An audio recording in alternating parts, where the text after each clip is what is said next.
Hey, what's up, everybody? Before I jump into the story that I want to tell today about something that was, had a life-changing impact on me back in 2008, I just wanted to talk about my surroundings in all my videos so far. So last year, almost a year ago, my wife and I were blessed to be in a financial position to be able to pick up a small townhouse in a place called Tamarack, Idaho. Now, what happened is that, I've got my three little boys. We came up here for spring break, and that's when everything shut down. The boys' schools were closed, and my wife was in law school at the time, and they shifted all of her classes online and all that stuff.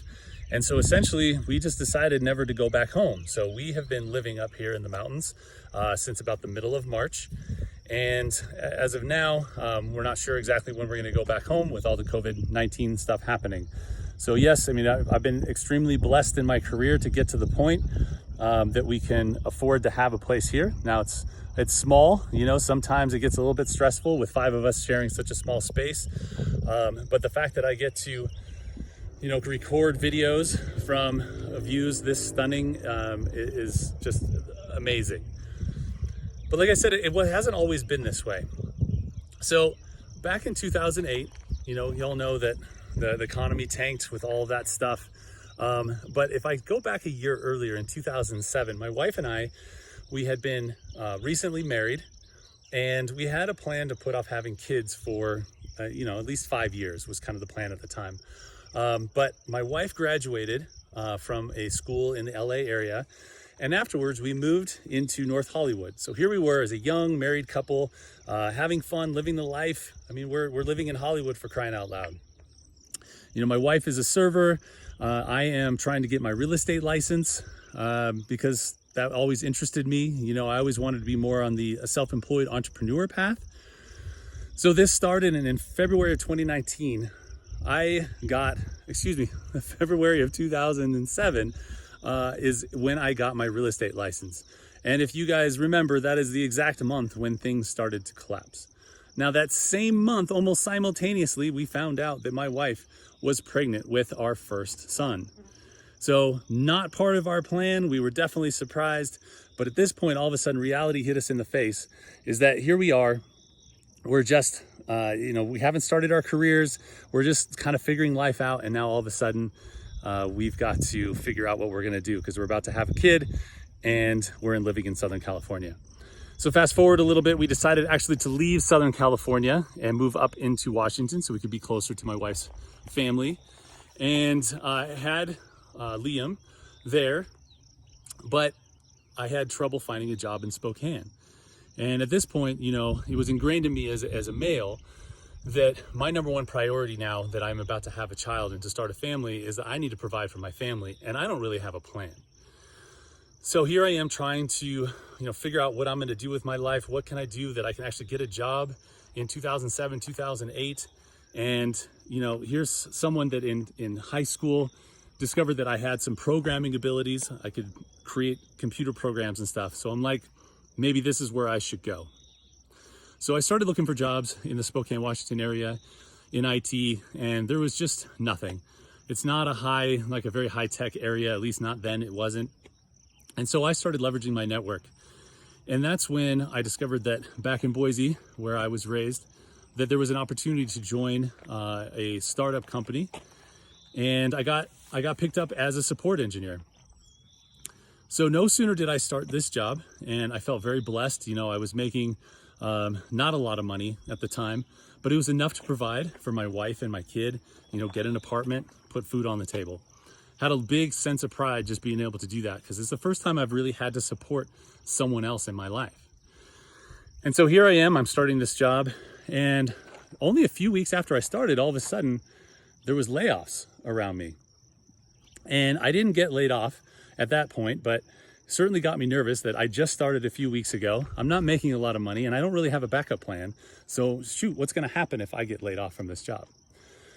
So flash forward about 3.5 more months, and I get to work one day, and my boss calls me into his office, and he's there with the operations manager, and they sit me down, and they explain to me that business isn't going good with it being 2008, with the economy collapsing, And unfortunately, they have to let me go.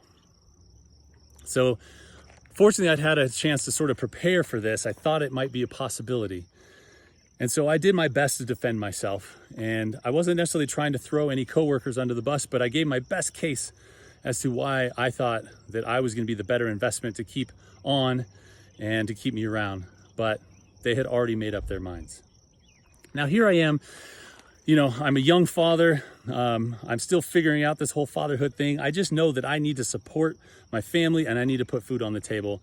And here, after only about 4 months, I'm getting walked out the door.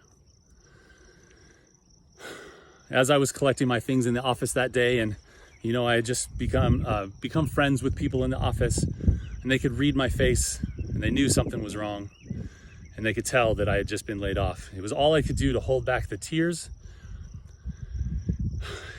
I was devastated on the inside. So I gathered my things, I walked outside, and as soon as I got outside, I pretty much lost it. I called my wife, I explained to her what was going on, and I went home. So here we are. I've got an 8-month-old at home and no plan. I was devastated. Started to rack my brain of what can I do? How can I put food on the table? And it was suggested to me that I needed to go and file unemployment. I needed to see about getting food stamps. Now let me tell you something. I grew up in a pretty privileged family. My dad did well for himself. He was a very accomplished electrical engineer, made some wise moves in his career, and provided a nice life for my sister and I growing up. And while, I got to take nice vacations and things like that, everything that I've built since I was an adult has been because of my efforts. And so I had to swallow my pride. I had to go down into health and welfare, and I had to take my number, and I had to wait. And here I was, I filed for unemployment. I filed for food stamps, of which both I was granted. So at that point, I really felt like, in terms of what the societal expectations of a man are, is I had hit rock bottom. I no longer knew how to provide for my family. I didn't know what I was going to do next, and I was on government support. As hard as that was, there really was a silver lining at that point. And that's that I had vowed that I was never going to let this happen again. And I used that as the fuel to fire, I added fuel to the fire to make sure that I picked a smart path in my career to make sure that my family never had to worry about whether or not I was going to be able to provide for them anymore. So after that, I was unemployed for 5.5 months. I scraped together some money here and there. I had a small side business that provided just a little bit of income just to keep us afloat. I had to negotiate with our landlords and see if we could reduce the rent, of which they were amenable to doing that given the time. So after that, I ended up getting a decent job. I got lucky to get a job, and I just proved myself. I wasn't making a lot of money, but I proved that I was competent, that I could do what needed to be done in the job. And I used that to continue to move up the corporate ladder, so to speak. So today, yes, I am standing here on seemingly the top of the world, looking at this Cascade Lake here. But that's because I vowed in 2008 never to have to go and ask for government assistance again. But here's the thing, is now that I'm here and now that I'm standing here and I've secured my family financially, that's not all there is. So I checked the box that says I'm supposed to provide for my family, but I know in my heart that this is not all that I'm meant to be to my family. Now that I've got that, I'm not off the hook to be like, hey, you know what? I've got this taken care of. It's all you now. My wife isn't going to stand for that, right? And she deserves better. She deserves more. She deserves more support than just a guy who leaves in the morning to go to work and then comes home in the evening and grabs that beer out of the fridge and just drinks. So here I am now.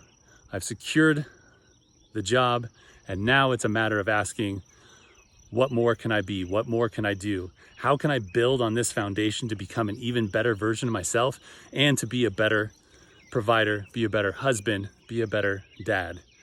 And that is where I'm at in my journey right now. And this is proving to be far more difficult than being laid off from a job 12 years ago. So I'm asking you, who has experienced such a thing? Who's been laid off from a job before? What did you do about it? How did that make you feel? In terms of your family, did you feel like a failure? Did you feel like you let them down? Let me know. And then also let me know, how are you doing today? How did you overcome it? Have a good one, guys. Thanks for listening.